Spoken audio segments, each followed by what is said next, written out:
Isang paalala, ang video na ito ay ayon lamang sa aking sariling pananaliksik. Hindi ko nais na pilitin ang sino man na maniwala sa videong inyong matutunghayan. Kung hindi kayo kumbinsido sa mga impormasyon at taliwas ang inyong paniniwala sa kaalamang aking ilalahad, maaari kayong gumawa ng sarili ninyong pagsisiyasat para sa inyong kakontentuhan. Ang videong ito ay gabay lamang sa mas malalim na kaalaman at pag-intindi at hindi gawa ng isang profesional. Naniniwala ako na malaya tayong magbigay ng opinyon at suhestyon bilang malayang mamamayan ng Pilipinas. Maraming salamat po.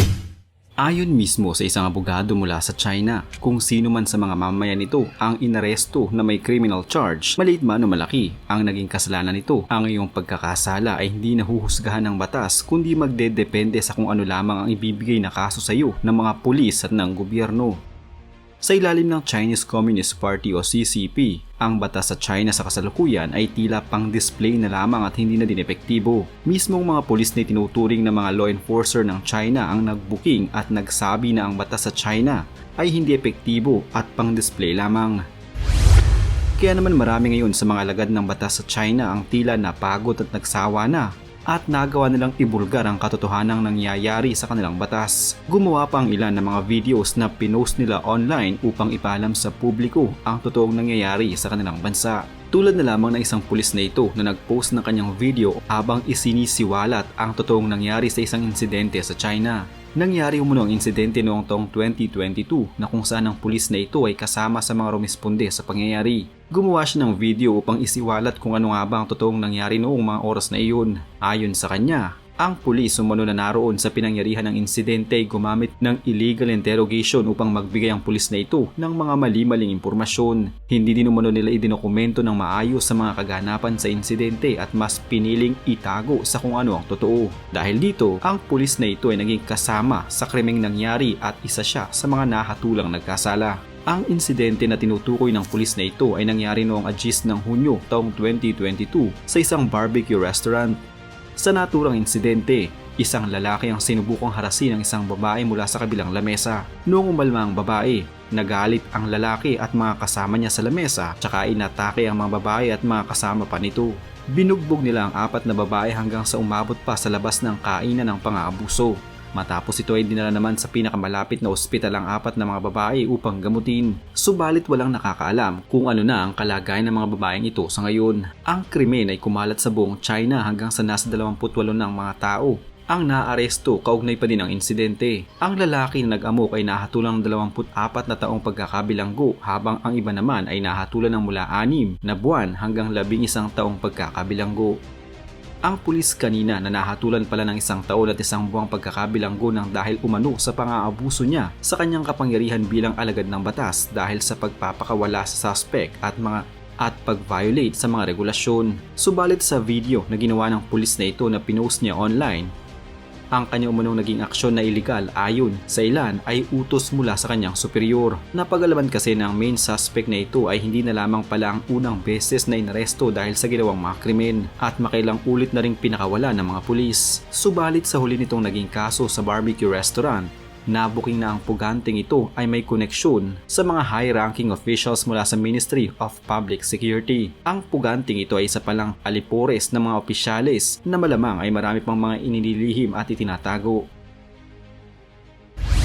Ang mas nakakabahala ngayon, ang mga biktima na dinala sa ospital na hindi na din alam kung ano ng kanilang naging kalagayan ay isinapribado din ng pulisya ang pagkakakilanlan ng mga ito na hanggang sa kasalukuyan ay hindi pa din nila alam ang tunay na pagkatao ng mga biktima. Ayon sa pulis na ito, noong siya ay nasa piitan ay sumulat siya ng 2 handwritten appeal subalit wala kahit isa sa mga ito ang sinagot ng hukuman. Noong siya ay makalaya na, noong Hulyo ng nakaraang taon, nag-file naman siya ng formal complaints na may kaugnayan pa rin sa insidente sa restaurant. Subalit muli, hindi pinansin at wala siyang natanggap na sagot sa kanyang ipinail na mga complaint. Dahil dito, napagdesisyonan ng pulis na ito na isa publiko na lamang ang kanyang hinaing kaya gumawa siya ng video na pinost niya online upang kunin ang simpatsya ng publiko at makahanap ng hustisya. Ayon pa sa paglalabas ng saloobin ng pulis, kabaligtaran umano ng ulat mula sa media, bukod sa hindi pala dapat siyang nakatoka na rumisponde sa insidente, ay agad na dumating din ito 10 minuto lamang lumipas mula nang siya'y tawagan. Umubos din siya ng nasa 3 oras sa pag-handle sa kaso hanggang madaling araw at hindi niya umano pinabayaan ang kaso. Ang kanyang naging pahayag sa isang interview ay hindi din umano ang mga nais niyang sabihin talaga dahil sa nakaharap siya sa maraming mga opisyal habang ini-interview. Wala umano siyang pagpipilian kundi ang sundin ng mga ipinapagawa at ipinapasabi sa kanya ng mga nakakataas sa kanya. Subalit sa mga susunod umanong mga araw, handa niyang sabihin ang buong katotohanan at ang pagmamanipulang ginawa sa kanya ng kanyang mga kasamahan sa serbisyo. Marami ngayon ang natatakot naman para sa seguridad ng naturang pulis dahil karamihan sa mga kumakalaban sa batas ng China at sa gobyerno nito ay madalas na pinamamanmanan o di kaya pinapatahimik. Marami ngayon ang nagsasabi na sadya man ng pinatahimik ang mga babaeng biktima upang pagtakpan ng mga sangkot sa naturang insidente. Marami na din ngayon ang natatakot sa China dahil sa ang mga sumasalungat umano sa gobyerno ay pinapatahimik at bigla na lamang nawawala ng walang bakas. Tila binaligtad din ng otoridad ang pahayag ng pulis at sinabing wala umanong totoo sa mga sinabi nito. Subalit marami ang nagsasabi na kung hindi umano totoo ang sinasabi ng pulis, hindi umano nito isasaalang-alang ang sarili nitong kaligtasan at propesyon para magsalita ng puro imbento lamang at pawang mga kasinungalingan. Sa mga sumunod na araw ay marami pang isiniwalat na impormasyon ng pulis. Sinabi din niya na ang mga pulis umano na naka-duty noong mga oras na mangyari ang insidente sa lugar ay nakikipag-inuman kasama ang iba pang mga pulis. Sinubukang puntahan ng mga otoridad ang kinaroroonan ng pulis subalit hindi niya pinagbuksan ang mga ito. Ngayon ay tila nagsisisihan na ang mga pulis na silang humawak sa kaso. Plano pa sana ng pulis na maglabas pa ng iba pang mga video na nagsasabi ng mga detalye subalit sa social media platform kung saan niya in-upload ang video ay dinilit na ang mga ito. Ang platform kasi na ito ay TikTok at Facebook version ng bansang China.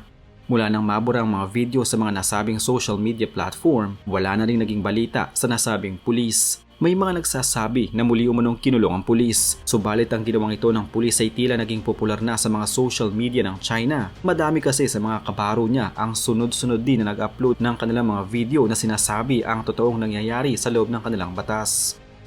May mga pulis din na lumutang na nagsasabi maging ang mga husgado umano ay may mga ginagawang hindi katanggap-tanggap sa kanilang trabaho. Ayon sa kanila, kung ang mga otoridad umano ay nagagawang baliktarin ng CCP, paano na lamang ang mga ordinaryong mga tao na walang kalaban-laban sa gobyerno?